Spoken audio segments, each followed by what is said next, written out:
Okey, Assalamualaikum dan selamat pagi. Okey, hari ni cikgu akan ulang tajuk yang sama minggu lepas. Okey, awak buka buku teks muka surat 121. Okey, tajuk pendidikan kesihatan dan reproduktif dan sosial, peers. Okey, tajuk kecilnya adalah perhubungan. Okey, jadi untuk hari ni, apa yang kita perlu tahu, apa yang kita perlu capai. Yang pertama, cikgu nak perihalkan pengalaman, okey, interaksi awak dengan orang lain. Okey, yang kedua, nak tunjuk cara macam mana kita nak berkomunikasi. Berkomunikasi ni banyak cara lah. Okey, lepas ini cikgu akan olah balik. Okey, yang ketiga, membincangkan cara macam mana kita nak selesaikan masalah. Terutamanya, contohlah dalam persekitaran baru. Jadi, kita tengok cara kita nak selesaikan masalah. Okey, buka muka surat sebelah.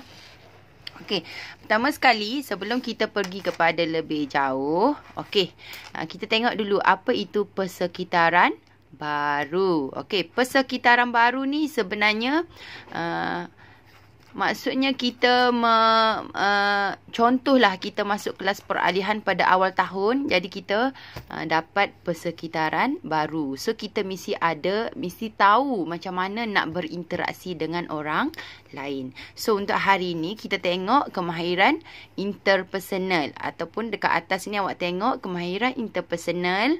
Okey, apa kemahiran interpersonal ni? Okey, kat sini dia ada tulis. Okey, satu, kemahiran untuk berkomunikasi dengan orang lain. Okey, dalam kehidupan seharian atau juga dalam persekitaran baru. Okey, contoh kemahiran interpersonal ni, yang pertama ada dua. Okey, ada dua jenis lah kemahiran interpersonal. Yang pertama verbal dan yang kedua adalah bukan verbal. Okey, verbal ni maksudnya percakapan ataupun secara lisan. Percakapan ni kita bercakap. Macam sekarang, cikgu tengah bercakap dengan awak kan. Kalau awak faham, maksudnya cikgu menggunakan cara verbal. Okey, yang kedua adalah non-verbal ataupun bukan verbal. Contohnya isyarat badan. Sebagai contoh, awak senyum. Jadi senyum itu ataupun senyuman itu merupakan salah satu interaksi ataupun interpersonal awak dengan orang lain. Okey, kita tengok kat bawah ni.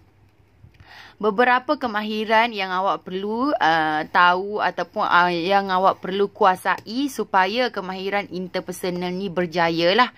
Okey, yang pertama, kemahiran mendengar, kita perlu dengar. Yang kedua, kemahiran menyelesaikan masalah. Okey, bila kita dah dengar, macam mana kita nak selesaikan? Okey, yang ketiga, kemahiran untuk berunding. Okey, kita berbincang. Dan yang keempat adalah kemahiran meluahkan pendapat atau perasaan. Kita bagi pendapat lah. Okey, jadi kalau kita nak berinteraksi dengan orang lain, kalau bercakap adalah verbal. Kalau melalui senyuman ataupun orang yang tak boleh bercakap, dia bisu kan, dia menggunakan isyarat badan. Jadi itu adalah bukan verbal. Okey, kat bawah ni ada sedikit info berkenaan dengan adab bercakap. Okey, sebagai contoh, okey, tutur kata mestilah membawa kebaikan. Okey, yang kedua, kalau bercakap, kita mesti bercakap dengan jelas. Yang ketiga, menghindari daripada bercakap banyak. Okey, bercakap benar. Okey, jangan tipu-tipu. Dan yang keempat, menghindari daripada kata-kata keji, mencela atau menghina.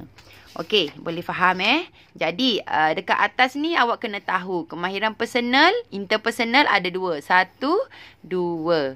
Verbal, bukan verbal. Verbal ni cikgu tekankan lagi adalah bercakap. Okey, yang ni bukan verbal, bahasa badan. Contohnya senyuman. Okey. Seterusnya, kita tengok muka surat 124. Okey, 124. Okey, ini adalah dia berkongsikan cara mengatasi masalah perhubungan. Sebagai contoh, awak hari pertama, awak pergi sekolah, awak merupakan pengalaman baru kan? Okey, jadi apakah perasaan awak? Okey, kenapa berasa demikian? Bagaimana anda mengatasi? Okey, jadi kita tengok apa yang kita perlu buat. Okey, yang pertama, bahasa. Okey, guna bahasa yang difahami lah. Okey, kalau belajar Chinese, kalau awak rasa awak bercakap bahasa Melayu, kawan tak faham, okey, boleh guna bahasa Cina. Okey, yang kedua, perasaan malu. Okey, kena yakin dirilah, jangan malu-malu. Okey, yang ketiga, budaya. Okey, budaya ni awak kena ambil tahu perbezaan dan persamaan. Okey, macam mana budaya awak dengan kawan? Adakah sama ataupun berbeza? Kita kena ambil tahulah. Okey, dan yang keempat adalah tanggapan. Tanggapan ni maksudnya kita sentiasa terbuka. Okey, jangan kita cepat nak marah, kita cepat nak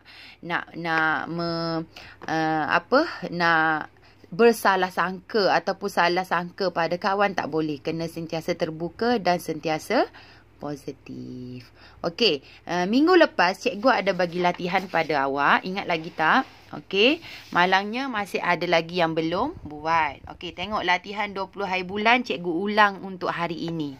Okey, jadi ada 3 je soalan. Soalan 1 terdapat 2 kemahiran interpersonal. Iaitu kat mana nak cari jawapan ni? Okey, muka surat. Okey, yang ni jawapan dia. Ada 2. 1, 2. So, awak tulis jawapan dekat sini lah. Okey, soalan 2. Senaraikan 4 cara mengatasi masalah menjalin perhubungan. Yang ni pun sama. Dalam buku teks dah ada. Okey, awak buka muka surat. 1, 2, 4. Okey, ni. Cara mengatasi masalah perhubungan. Ada 1, 2, 3, 4. Okey, so boleh tulis jawapan di sini. Soalan nombor 2. Okey, dan soalan nombor 3. Gariskan jawapan yang betul. Bercakap merupakan salah satu cara. Okey, ingat. Bercakap. Okey. Bercakap merupakan salah satu cara kemahiran interpersonal. Bercakap dikategorikan sebagai kemahiran verbal atau bukan verbal. Okey, tengok balik muka surat ni. Okey, tengok bercakap. Verbal atau bukan verbal. So, mana jawapan dia?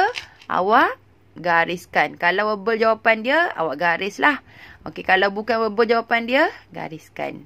Okey, so hari ni, cikgu harap awak boleh buat latihan ni. Teruskan, jangan tak buat langsung. Okey, terima kasih. Assalamualaikum dan selamat sejahtera. Bye.